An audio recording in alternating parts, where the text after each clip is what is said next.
May dalawang uri tayo ng salamin. Una, pinapakita yung reflection mo. Pangalawa, mukha mo. Pangalawa, yung salamin sa paligid mo ay nagpapakita ng ugali mo. Mga negatibo. All sa'yo. Ay, mali. Sorry. Yung pangalawang salamin, yun pala yung nagpapakita kung gaano ka ka-importante sa ibang tao. Bakit? Kasi maglalaan sila ng oras para siraan ka lang. Ichichismis ka na, mamaliitin ka pa. Pero yung paninira nila, umeffect ba?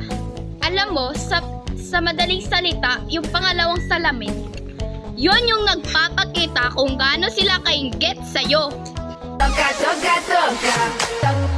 Encounter na ba kayo ng mayayaman na inaapi yung mahihirap? Madalas sa TV, sa pelikula, sa teleserye natin yan makikita na yung mayayaman na minamaliit yung mahihirap. Alam nyo, sa totoong buhay, na-experience namin yan. Kaso, yung nangaapi sa amin, hindi mayaman kundi feeling mayaman. Na-try nyo na ba yung pinarinig-rinigan kayo?